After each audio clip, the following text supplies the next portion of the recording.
This Torah class is brought to you by TorahAnytime.com. Good evening, everyone. Bruchim Habayim. Welcome. Thank you, everyone, for coming. We welcome all of our Torah Anytime viewers. This week's shir is being sponsored by Rav Matis Hafford and family on the occasion of the yahrzeit of Matis' grandfather, Rav Shlomo ben Kalman. It's his 21st yahrzeit. You know, and there's a phraseology that a lot of people do things, but there are certain people, they always come through in the clutch, you know, and you really need them. You can count. So Matis always comes in the clutch to help us out when we really need it. So we're mevarich the Hafford Mishpacha that the niftar should be a meilitz yosher for his whole family, for simchas and achas, b'suras toivos, parnasa b'revach, good health, v'imali Hashem kol mishalois libchem l'toiva. Amen. Okay. This week's Parshas Bechukosai. The Parsha begins by telling Klal Yisrael that if we're careful to keep the mitzvahs, we have a lot of reward in store for us. The Torah tells us in Bechukosai Telechu, if we walk in the statutes, that's mitzvosai tishmeru, and we guard the mitzvahs, va'asisem oisam, and we perform them. So what's the reward? V'nosati geshmeichem be'itam. God says, I'll make it rain at the right time. V'nosna aretz yivula. The earth will give forth its produce. V'yitzasada yitin peryai. The trees will give forth its fruit. And the seasons will be aligned. And you'll have what to eat. And you'll be protected from your enemies. And you'll have peace. And when your head hits the pillow at night, you'll be able to fall asleep, which is a very big bracha. And you'll run after your enemies. You'll pursue them. And God says, not only that, I'll pay attention to you, I'll increase you, I'll multiply you, I'll fulfill my promise with you, you'll eat good food, Carlos and Gabby's, V'nosati mishkani b'soichechem. I will dwell among you. And this week's parsha focuses on the fact that if we keep the mitzvahs, we'll have a good life. Life will be good. You know, you'll live the good life, as they say. Right. And it really begs the question, is that what life is all about? We keep the mitzvah, so Hashem rewards us in this world. What about Olam Haba? Why doesn't the Torah say anything about the world to come? And the Torah makes a veiled reference to Olam Haba, where the pasuk says, "V'hisalachti b'soichechem." God says, "I'll walk among you." What does that mean? I'll walk among you? Says Rashi, "Atayol imachem began Eden." I'll stroll with you in the Garden of Eden, in Olam Haba. And yet, we don't really find anywhere in Tanakh a clear reference to Olam Haba. Doesn't talk about it. It's not part of the written scriptures. You have many veiled references. By the way, Bilam is the best reference we have. Bilam said, "Utehei achrisi kamayo." I want my end to be like your end. So he's alluding to Olam Haba. But nowhere do you find an explicit reference to the fact that Olam Haba is the grand banquet, the grand finale. I'll be gathered to my forefathers. You know, who knows? What does that mean? Not really a clear reference to Olam Haba. It's a remiss to it, but it's not really too clear. And as to why the Torah does not explicitly mention Olam Haba, we need a shir in and of itself. If you look in the Kli Yakar provides 7 reasons why the Torah does not mention Olam Haba. If you look in the Chovos HaLevavos gives another many reasons why the Torah doesn't mention Olam Haba. In one of our shiurim, we mentioned the reason of Rav Aaron Kotler why the Torah doesn't talk about Olam Haba, and that is not what the shir this evening is about. What the shir this evening is about is, how do we know that Olam Haba exists? Is it just a matter of faith? You know, yeah, that's, our tradition. After a person passes away, the soul, where else it's going to go? It's going to go, to the Garden of Eden and bask in the light of the divine splendor, whatever that means. How do we really know that there's an Olam Haba? And the clearest mention of the concept of Olam Haba is in the Mishnah Pirkei Avos. The Mishnah tells us in Parak Daled, number 1 on your sheets, it's a Mishnah that every Jew needs to know. Rabbi Yaakov Omer, Olam Hazeh Doime Lefroizdar B'fnei HaOlam Haba. This world is a corridor. It's an antechamber, a hallway before the world to come. Right? You have a big banquet hall, you have a big room, you have a big building, you have a big palace, How do you get there? You can't just walk in. There's an antechamber. There's a hallway. There's an entranceway. Olam hazeh, this world is merely a corridor before the world to come. Says the Mishnah, Haskein atzmecha ba'proizdar, prepare in the hallway, kidei shetikanes latrakom, in order to enter the great palace. The Mishnah tells us, this world, we look at it, it looks colorful, it looks real, it looks important, it looks like this is all there is. And yet the Mishnah tells us this world is insignificant. This world is merely an entranceway, a corridor before Olam Haba, and it is our job to prepare ourselves in this world until we get to Olam Haba. But we're all entitled to ask the following question. Olam Haba, show it to me. Show it to me. If I could see it, I'll believe it. I don't believe what I don't see. You're asking me to believe in the existence of a world, let alone what the Mishnah is saying, a world much greater, much more important, much more significant than this one. I can't see it. So maybe it doesn't exist. So this is where we start the shir this evening. If you take a look at your sheets, turn them to the picture of the guy looking in his telescope. And his name is Edwin Hubble. And until 1924,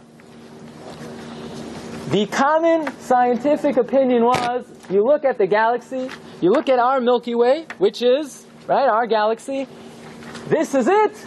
This is all that exists. Our galaxy is the majority of the universe. Whatever exists beyond it is merely very small, very insignificant.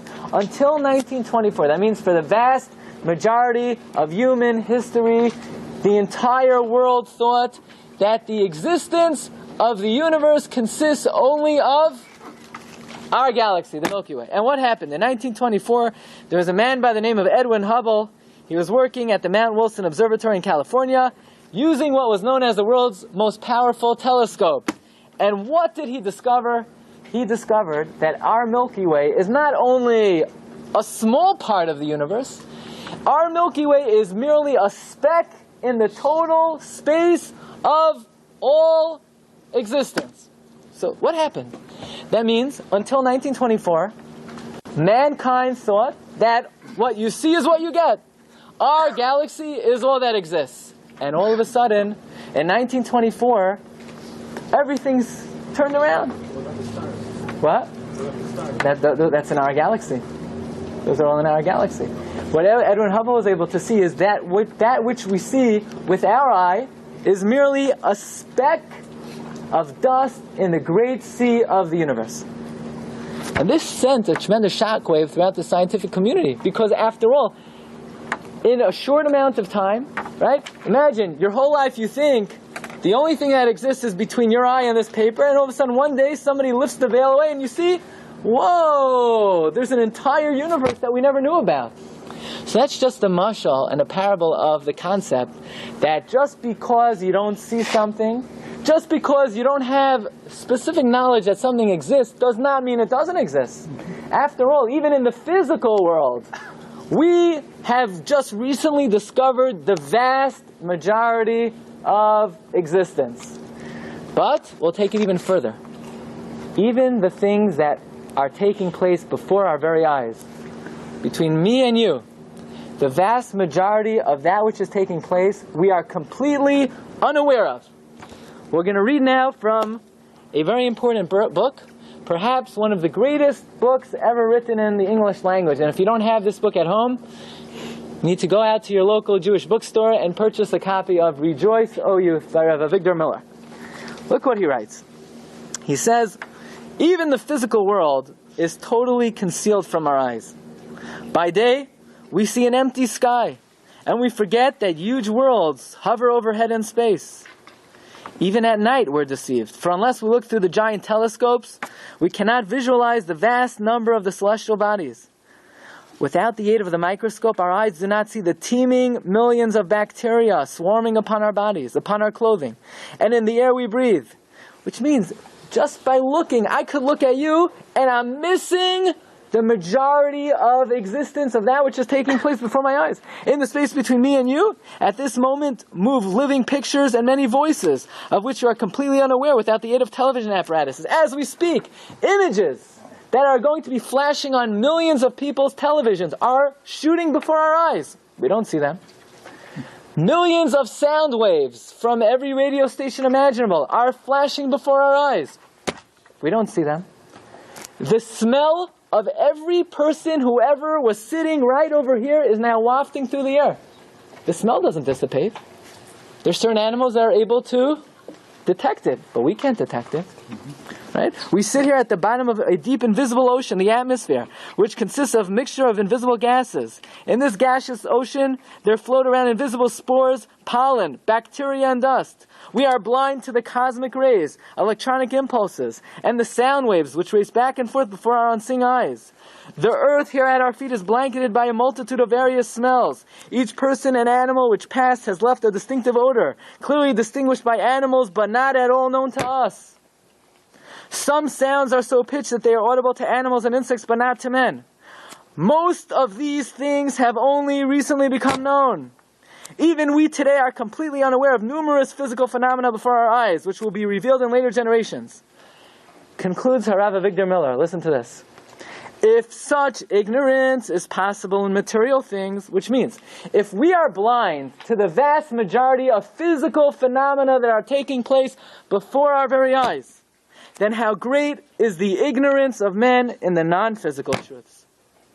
If we don't even dare to scratch the surface of the physical phenomenon that are taking place in the 2 inches before our eyes, then that means we are completely blinded to spiritual phenomena. Says Rabbi Avigdor Miller, like the baby who knows only his crib and his mother and does not even dream of a street and a great outside world. Most men live their entire lives without an inkling of the truth. Most men live their entire lives not without a lot of truth, not without a little bit of truth. Most people who traverse through planet Earth will live out the entire lifespan without an inkling of truth. We don't even understand physical phenomena. We don't even begin to scratch the surface of the spiritual phenomena. Okay, so with this hakdama, with this introduction, it allows us to sort of release any kind of skeptical mechanism within us and say, wait, that's right. Just because we don't see Olam Haba doesn't necessarily mean it doesn't exist. There are most things we don't see, and yet we're pretty sure they do exist. Okay. We begin with the Mesilas Yesharim, Perek Aleph. This may be the most important paragraph that a Jew needs to know of anything in Jewish literature. Okay, and I say that without any hesitation. The following paragraph, you could make a very strong case. This is the most Yesod HaYesodos, the foundation of all foundations. Says the Mesilas Yesharim. Yesod HaChasidus v'Shoresh HaAvodah HaTamimahu. The foundation of piety. You want to be a good Jew? You want to serve Hashem? You need to do the following. Sheyisbarer. It needs to be clear. V'yisames, and it needs to be true to you. Eitzel ha'adam. Ma chayvasai ba'olamai. What is your obligation in this world? Why are you here? Ulema tzarich sheyasim mabatai umegamasai. And to what should you place your focus and your aspirations, b'chol asher hu amel, in all of your efforts, kol yemei chayav, your whole life, right? We got to know. We're here on this world. For what? What's the purpose? So most people would say, we're here for what? Joy. Money. To serve Hashem. No, that's not the answer. We're not created to serve Hashem. If you think that God created us to serve Him, you're wrong. That's what I thought also. What's our purpose? Our purpose is to get pleasure. That's what God created us. For pleasure. But what's the pleasure? What's the pleasure? V'hinei ma sheharunu chachamenu zecharnim levrachahu. Our sages have taught us. Sheha'adam lo nivra ela lehis aneg. Man was created to have pleasure. By the way, Rav Isaac Sher said you need to put the comma after the word lehisaneg. Man was created for pleasure. Okay? So if you're eating and you're enjoying, you're getting the picture. You're almost there. But we got to add 2 words. Al Hashem, to rejoice with Hashem. So you're thinking, no, come on, that can't be it, right? That's what it's for? You're telling me, what does that mean to rejoice with Hashem? And to take pleasure from His splendor. Is that good? I mean, we think we were created to take pleasure from God's splendor. Is that a good thing? What's going to happen? Does that feel good? What does that feel like?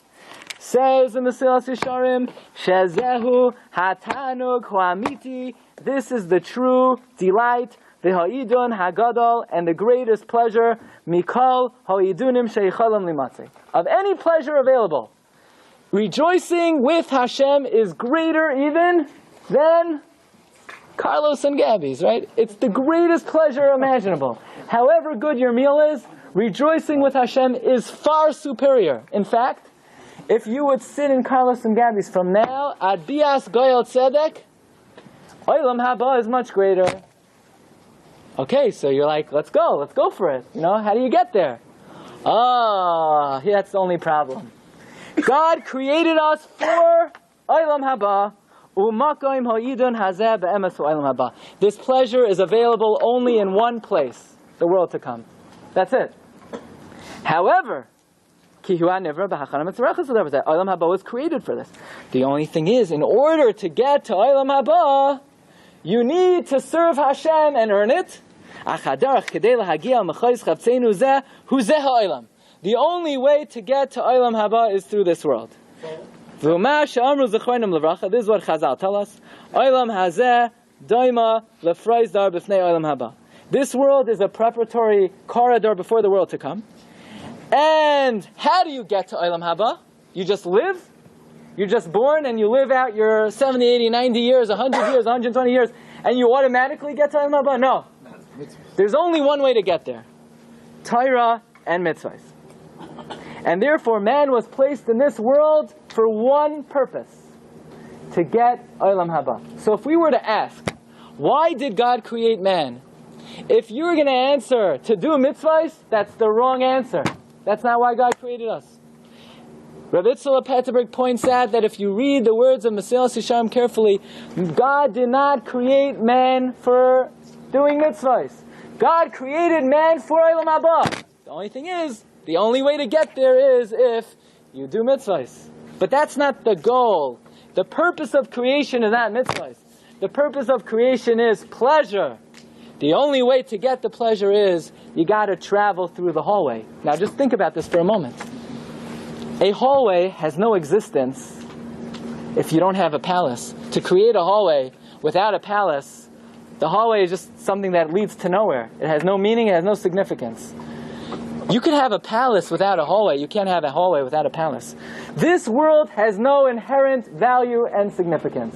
Nothing. It's worthless. If it's not used for the intended purpose, it's a wasted hallway. If it's used for an intended purpose, it's a good hallway. It's a useful hallway. And the question we need to ask is, where do we get this from? Who says? Maybe this world, that's it. It sure seems like it, right? Everything, you look around, you live, you see, you breathe, you make money, you have friends, family. Maybe that's all there is. How do we know not? Is it just a matter of faith, or can we give a logical imperative, reasoning, that is so compelling that we could present this reason to any person of intelligence and they'll say, yes, absolutely. There's no other way. So that's the mission of tonight's share. Is Olam Haba just a matter of faith, a matter of emunah, or no? Like everything in Judaism, there is no faith involved. Judaism is not about faith. There are other religions that are about faith. In Judaism, everything has a logical imperative, not just, a nice logic. It has to be a logic that everyone can feel and understand and live his life accordingly. Okay, we're going to take a minor detour, and we're going to take a look at a fascinating sefer. The name of this sefer is Nishmas Chaim. Who wrote the Nishmas Chaim?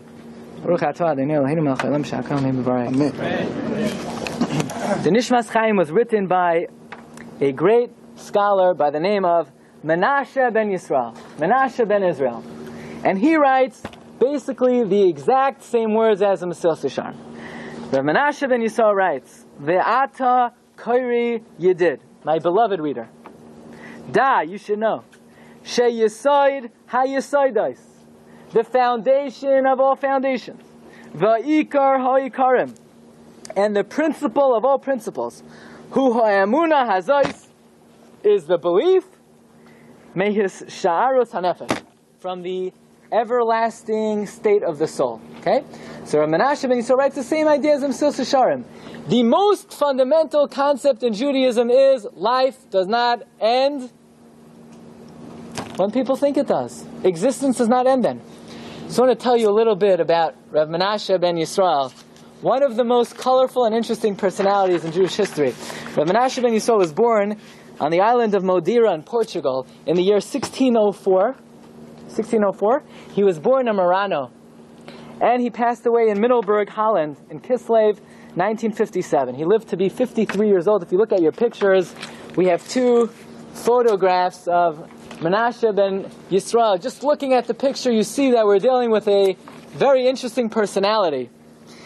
Rav Menashe ben Yisrael was born in Portugal, and as a baby he's taken to Amsterdam, which at the time had become a safe haven for the unfortunate Muranos. The family comes to Amsterdam, they openly proclaim their belief in God and the Torah, and they accept the Jewish name, the last name, the surname Ben Yisrael. Okay? He studies under the rabbi, Rabbi Yitzchak ben Uziel, and 2 years after his Rebbe's death, his Rebbe passed away when Menashe ben Yisrael was 16 years old. 2 years later, at the age of 18 years old, Rav Menashe ben Yisrael became the rabbi of the Sephardic community in Amsterdam at the age of 18 years old. Okay. Now, besides getting a comprehensive Talmudic education, Rav Menashe ben Yisrael received a very comprehensive secular education. He was proficient in 10 languages. He was proficient in medicine, mathematics, astronomy. He was well-read in classic literature, and he was the leading expert on early Christian theology.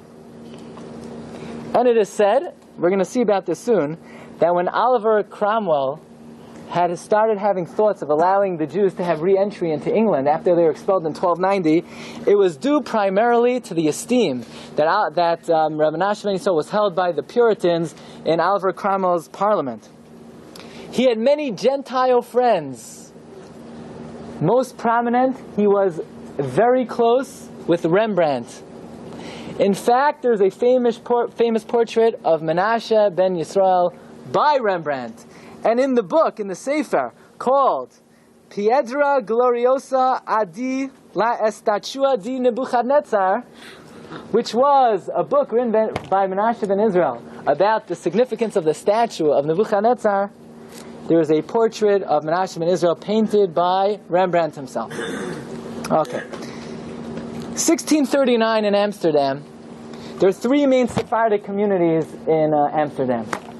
And they decided to merge. So what happens when three shuls merge? Two rabbis are out of a job, right? So they decided to appoint the rabbi of Neve Shalom, Rav Shmuel Mortira. They decided to appoint the assistant rabbi, Rabbi Yitzchak Abuhab. And Rav Menashe ben Israel basically was like the shamish, the janitor. And obviously, you could just imagine what they paid, rabbinic janitors back then. He didn't have enough money to support his family, and he decided he's going to move to the New World, to Pernambuco. Where's Pernambuco? Brazil. Very good. And as he was about to cross the Atlantic Ocean, his co-rabbi took his job. They appointed Rabbi Yitzchak Abuhab as the chief rabbi of Pernambuco.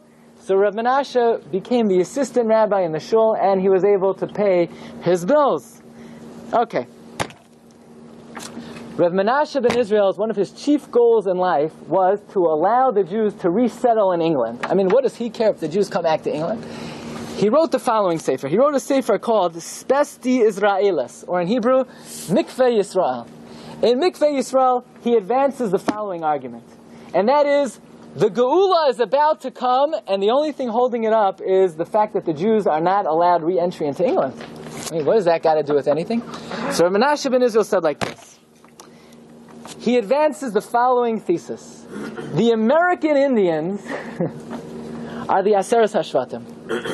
And he brings extensive proof that the Native American Indians were the 10 lost tribes. So that means Jews are even in America. And now the only country they're not in is England. And he wrote a whole sefer proving that the American Indians are the Aseres HaShvatim. By the way, I'll tell you something else he writes. In Perek Tezvav, he writes the following. Shebe'ez HaGeula, listen to this, when the redemption comes, which Jews will be the first to come to Eretz Yisrael? Okay, he's writing this in Amsterdam.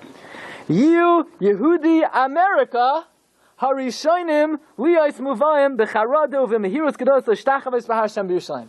The Jews of America will be the first for Eliyahu Hanavi to take out and bring to Jerusalem. How do I know? Why the Jews of America? It's a pasuk in Sefer Yeshayahu, says Rabbi Menashe ben Yisrael. It says in Yeshayahu, Ki li iyim yikavu, the islands will gather to me. Ve'aniyos Tarshish barishayna, but who will come first? The boats from Tarshish. Now where's Tarshish? Says Rabbi Menashe ben Tarshish is America. And therefore when Mashiach comes, the Jews from America will have the first opportunity to come to the Holy Land. By the way, this is not unanimously accepted. If you look in the Targum Shivim, they translate that Tarshish refers to the North Africa. So there'll be a big machlokes between the Jews of America and the Jews of North Africa. Who goes to go first? Okay. So he presents Mikveh Yisrael to Oliver Cromwell, who honored him greatly because of the high esteem he was held by the Puritan Parliament. However, Oliver Cromwell gave him so much honor but stopped short of allowing the Jews re-entry. However, very interestingly, a few years later, when England was at war with Spain, and the Jews in England had to denounce themselves from being Spanish citizens, Oliver Cromwell allowed the Jews to say they are Jewish, thereby denouncing their Spanish citizenship, and he gave a law called status quo, that any Jew who would now proclaim his Judaism openly, who had been living in England, could remain there. By the way, does anyone know when the Jews were first allowed re-entry into England? When? 18-something now. I believe 1753. 1750, can you imagine? From 1290 to 1753, the official policy of the country where no Jews were allowed entrance into England. Probably nothing interesting. They left because the king was owed them so much money, and then the king didn't have money, so he wanted money, so told them to come back. Okay, by the way, he left Oliver Cromwell's presence broken and penniless because he spent a lot of money on his persuasion. And unfortunately, as he was leaving, he had brought his son Shmuel with him. His son had passed away, and Nebuch, he had to schlep his son. It happened on the second day of Rosh Hashanah. He had to schlep his son overseas, back to Israel. And when he arrived, Menashe ben Yisrael returned his soul to his creator in the year 1657. Okay. By the way, in the Sefer Mikveh Yisrael, he also writes that a Kushi, you know what a Kushi is? A dark individual, he presented him with the dirt of the Sambatyon River. And this is another one of the main concepts that Rabbi Menashe ben Yisrael discusses in the Sefer Mikveh Yisrael and in Nishmas Chaim. So anyway, in the Sefer Nishmas Chaim, by the way, does anybody know who republished Nishmas Chaim? Nishmas Chaim was reproduced in this neighborhood many, many years ago by Harav Shmaryahu Shulman. Rabbi Menashe ben Yisrael, and the Sefer Nishmas Chaim is dedicated to prove the existence of Olam Haba. Okay? This evening, we are going to advance one logical imperative about the existence of Olam Haba. Look around the world. Look at the animal kingdom. Every animal has certain organs, instincts. There are no instincts that are not needed. Right? Every animal has survival instinct. When they're being pursued, they run away. Every animal has a certain motherly instinct to care for its young. Every instinct has a purpose. And yet there is one creation in this world that has a certain instinct that not only is purposeless, it's destructive, and it seems like their creation has gone absolutely haywire. And that is the creation of man. Right? You look at man, and he seems to be pretty wisely built, right? The ability to see, it's an amazing capability to see in color. You could see far away, you could see close, you could focus, you could concentrate. The ability to hear, the ability to think, the ability to walk, the ability to talk, the ability of digestion. These are all phenomenon beyond our understanding. And yet there is one instinct that man has that not only is purposeless, it's dangerous, it's reckless, it's destructive. And that is, man is never happy or satisfied. Correct? Correct. Correct? Fortunately. Is there a man in this world that can raise their hand and say, I am absolutely satisfied and content with my current situation? Raise your hand. Raise your hand if you're going to say, I am savea. Raise your hand. See? Okay. There you go. Right? He's the exception of the person. He wants to move, eating good food. What could be worse? Think of Rama. Says in the Sharm, you won't even find one man out of 1,000 who can say with any degree of honesty that life affords him a full degree of comfort, pleasure, happiness, and satisfaction. Okay? If anybody objects to that, speak your piece now. Okay? Why? Why would God create man in a way? So you say, okay, that's just how things are. What do you mean that's just how things are? What? The fact that people are unsatisfied, is that a healthy attitude or is that unhealthy? I mean, there are people in life, they have so many destructive forms of behavior, addictions, and things that they're involved in because they feel unsatisfied, unhappy, missing, right? Is there anybody who doesn't feel a certain chisaron, lacking, yearning, desire in their life? I don't think so. In fact, Chazal tell us, Ein Adam meis bechatzi ta'avasa biyadai. There is no human being who ever left this world possessing even half of what they want. Chazal tell us, Yesh loimane roitza masayim. If you have $100, you want 200. You have 200, you want 400. Could somebody tell me? This is creation gone haywire. I mean, what was Hashem thinking? What was Hashem thinking? He creates man in a destructive manner? Now, question. You take a cow, you give a cow enough grass, a shady spot under a tree, and water. Until how long will that cow be satisfied? All his life. Like Avram Fried says, Ad bias goyel, right? Until Mashiach comes, the cow will be completely happy. Right? You give the cow what it needs, it will be satisfied indefinitely. And give a man his health, his family, and a salary that's adequate, and whatever he needs, how long will he be satisfied for? Half a day. About 30 minutes. About 30 minutes. Why? Why would God create us this way? Is this a healthy way to create a human being? Destructive way. I mean, people take their lives, people adopt all kinds, people are yearning, searching, right? People are looking here, there. Here you have a guy, he thinks, he's yearning, searching, right? He travels to California. He thinks he's going to find happiness in California. When he gets there, he doesn't find it, so he has to go to Florida. He goes to Florida, it ain't there, so he goes to Israel. Nothing in Israel, he goes to Switzerland. He didn't see the Eiffel Tower. He's traveling his whole life. What's he looking for? What's he looking for? So you say, what? Animals are also like that. Don't the birds migrate south?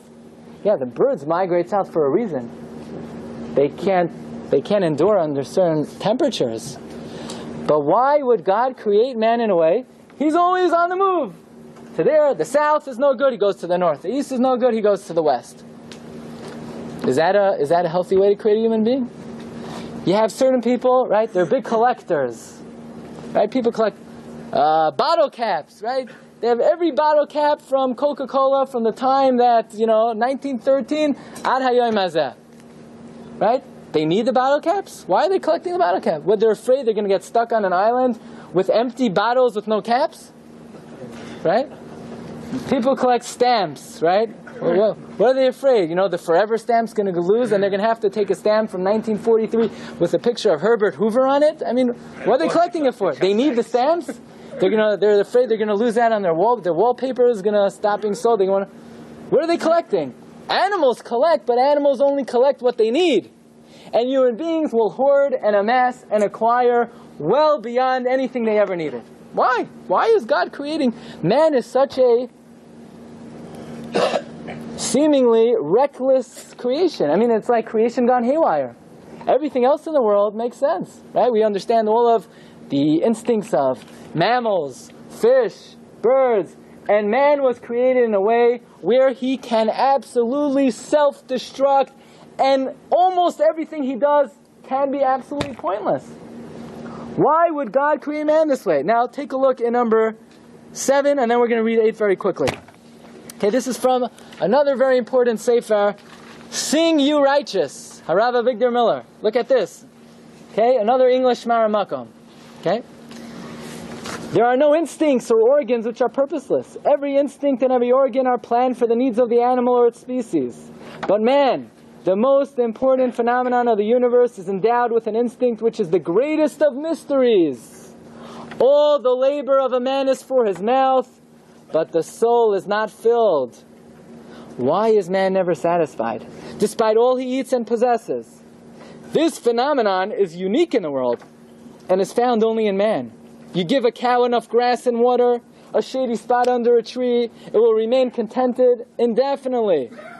But even the wealthiest and most fortunate men quickly become restless and dissatisfied. What is the source of this endless restlessness? Says the Stipler guy, and we're going to take this even further.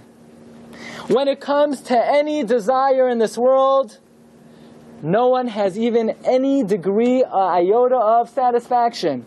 Comes to money, you have this amount, you want more. You have this amount, you want more. You have this amount, you want more.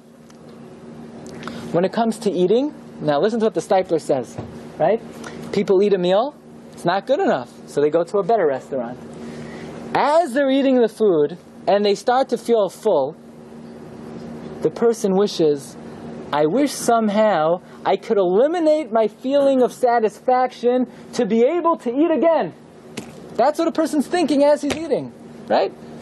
Animals, you give the cow enough grass, that's the end of it. He's not thinking, I wish I could spit out the grass and eat the grass again. The grass is... No, human being was thinking, oh man, it's another 6 hours until I could eat the next meal? What do you mean? Aren't you only eating to fill yourself up? No. Man is eating for pleasure, and no matter how much he partakes, it's never enough. Kavod, right? Honor. Are people satisfied with honor? Never. If they get chamishi, they want ravi. If they get ravi, they want shishi. And when they get shishi, shlishi. And shlishi, I want chazak. And once you get chazak, you want chasam Torah, chasam bereshis, on the dais, at the siyum hashas. Right? Nothing, it's not enough. And even then, I want to speak at the siyum hashas. No, I don't think, I want to be the first speaker. My picture should be on the top. No one ever got enough kavod. Why not? Why would God create us that way? It's terrible. He created man in a way that he's never happy. That's creation gone haywire, if you ask me. So ask the Stipler. Look 5 lines from the end. 6 lines from the end. V'him shilu kadmoinenu es ha'olam hazeh l'shoiseh mayim meluchim. Our sages have compared this world to salty water. Yidmeh loisha barava v'tzameh yosa. You think by eating more, by having more pleasure, you're going to be satisfied? No, you only want more. Says the Stipler Gun, let us think a little bit. Why would God create us with this thirst? Shelo yimtza menuchas hanefesh kol yemei chayav. That not one day goes by in life without satisfaction. You know what? Says a stipler. God should have created us like a cow. Right? What would have been so terrible if you have a peanut butter and jelly sandwich and a cup of milk 3 times a day your entire life? Right? You got your protein, you got your carbs, you got your calcium. You missing anything? Peanuts have antioxidants, everything. You could even you'll have peanut butter with fish oil. You're not missing anything. Right? You know anyone who's going to be satisfied with peanut butter and jelly 3 meals a day? Raise your hand if that's going to do it for you. No, it's not going to do it. Right? Why? Why did God... What? It's not tasting good. Well, it does taste good. You don't like it? Tuna fish. Why wouldn't God make us like a cow? Cows are happy. Why would God create us in a way that we're never satisfied? And unfortunately, if you never thought about this question, then it is hard to accept the fact that there's a world to come. But the Mesilas Yesharim tells us the following mashal, the following parable. There was once a bum, a villager, a peasant. You know, he had this old jacket with a smelly shirt, and he falls in love with the princess, and he takes her back into the forest, and he wants to give her, wine and dine her. And he brings her into the hut, and he says, he takes out some old cholent beans, and an old potato, and a moldy onion, and he cooks it up, and she's like, what is that? And he presents it to her, come, enjoy a most delicious feast. And she, what is this? It's disgusting. No, what do you mean it's disgusting? This is my best potato. I've been saving it for 3 years. This is my... And finally, after about 3 days pass, she's about to die. She eats it, what could she do? She eats it. And then she's still sad. So he says, what's the problem? You missed the music in the palace? So he takes a spoon and a pot and he starts banging. And she's like, what is that racket?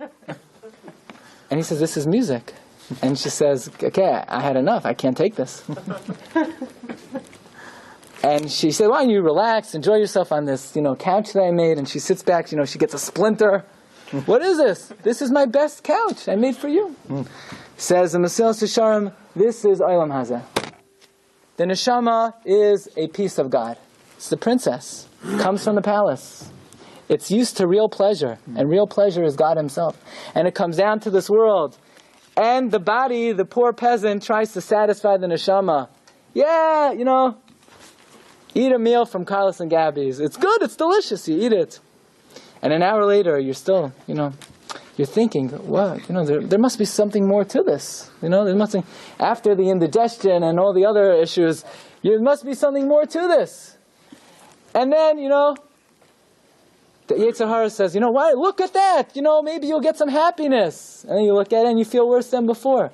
Why don't you'll be happy if you make some more money. You know why you're not happy? Because you don't have a newer model car.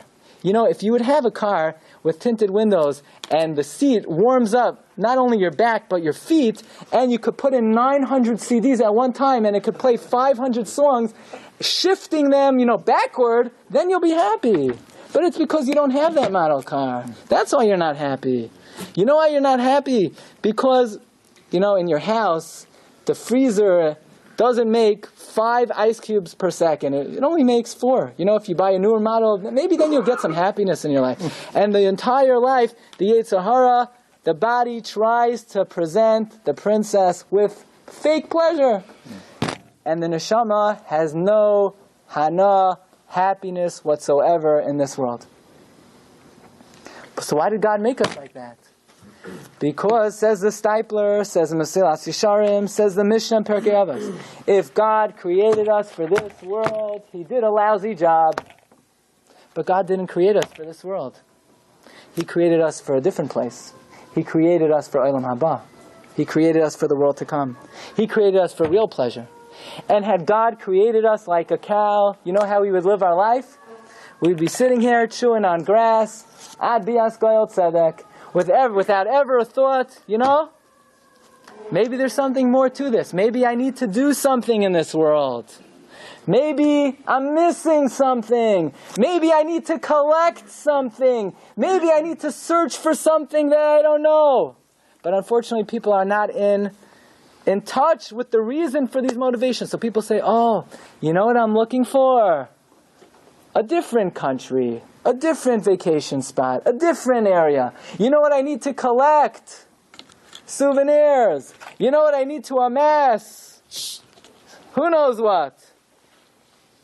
You know what I need to look for? Most people are lost. They don't know what they need to look for. But God created all of these urges in man for one purpose. What are we searching for? We're searching for Hashem.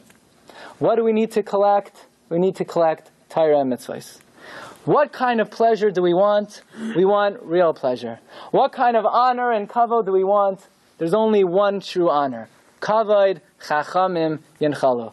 The real honor of Olam Haba. It's a big honor. When you're sitting there in Olam Haba, people are going to see exactly what level you're on. Everyone's going to see. Says the Gemara, Kol echad nichve michupasa shechaveroi. People are going to see. And they're going to be consumed with envy. With envy. People are going to be jealous. If a person did a mitzvah that others didn't do, people are going to be concerned with envy. The only thing is, in this world, if you're envious, there's something you could do about it. You want that car? You could get one yourself. But once you get there, it's all... Hayoim la'asoisam u'machar l'kabel scharam. Says the Mesilas Yesharim. Take a look at number 9. V'lo yoid.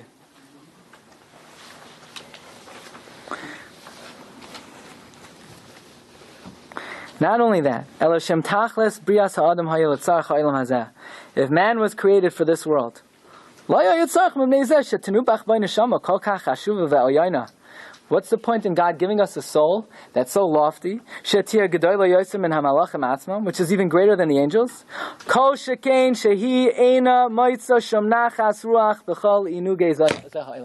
The neshama gains no happiness from any physical item in this world. There's nothing you could give it. So what's the reason? It's worthless.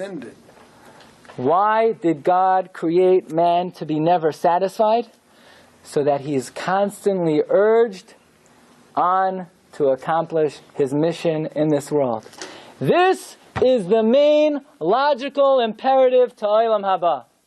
If a person thinks this world is where it's at, then the creation of man has gone haywire. Doesn't make any sense. Why would God create man of all creations in a way that we're never satisfied?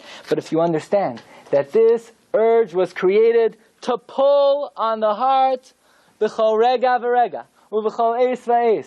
Never is there a time where a man is satisfied. We're always urged on. This feeling is how we know there is an Olam HaEmes. This is it. Take a look at number 11.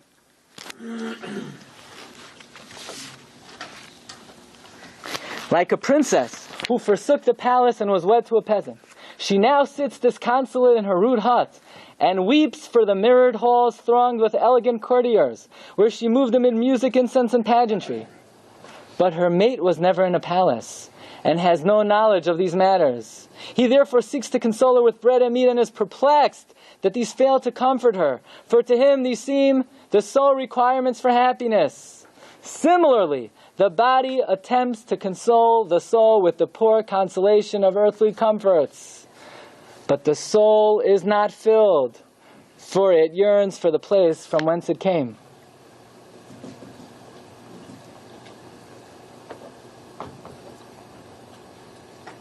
Let us take a look. If you turn to page 3,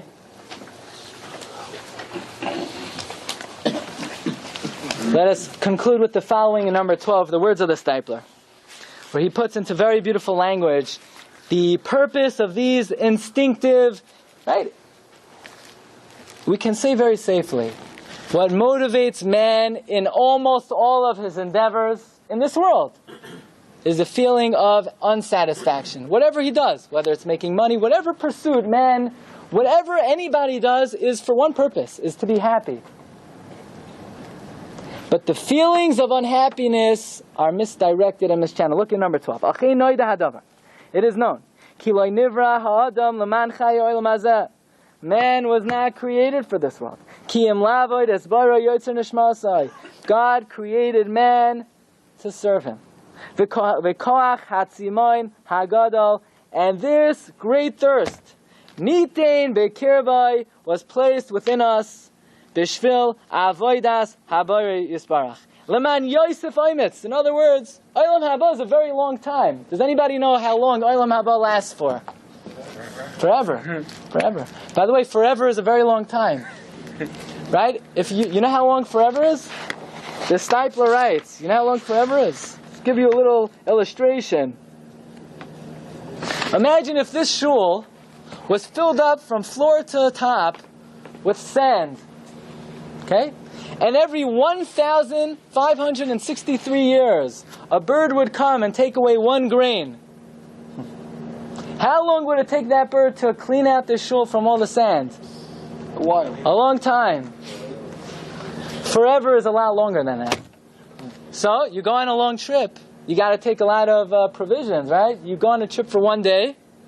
You got to prepare for an hour. You go on a trip for a week. You got to prepare for a day. You go on a trip for a year. You got to prepare for a week. You go on a trip forever. It takes a lifetime of preparation. And therefore Hashem said, let me give you a boost.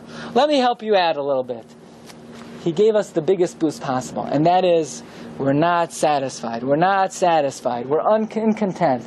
We're yearning. We're desiring. We want more. We want more. We want more. And the key is to know what you need to want.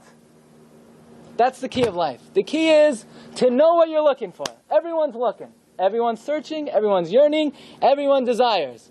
The key to life is know what you're looking for. Says the Stipler, God created us with so many different urges, but it's up to us to choose what to use them for. Every person can love, but what are you going to love?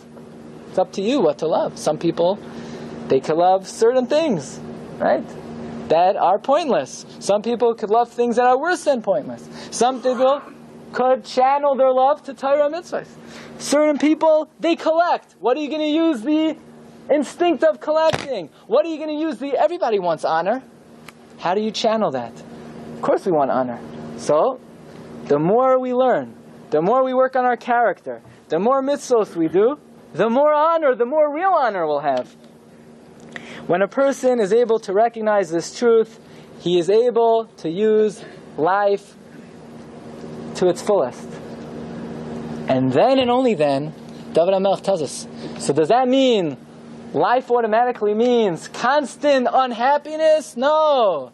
Yismach leiv mivakshe Hashem. Once you know what you're looking for, once you know what you're yearning for, once you know what you need to collect, once you know what kind of honor you want, once you know what kind of pleasure you want, then life is a picnic. Then life is happiness. Right? So then you're like the guy, he gets a shopping spree. You know, you got a ticket in the mail, you've won a shopping spree in the Macy's jewelry section, and the only problem is we got to turn off the air conditioner for the 10 minutes you could go in and grab all the jewelry. Does the guy care whether the air conditioner is on or not? He runs in there, he's collecting. He's trying to collect as much as he wants. Once a person knows what he needs to do, it's Yismach Leiv Mevakshe Hashem. We should all be Zoicha to try to take in and absorb this message as much as possible. Thank you for coming. Thank you for listening. You've just experienced another Torah class brought to you by TorahAnytime.com.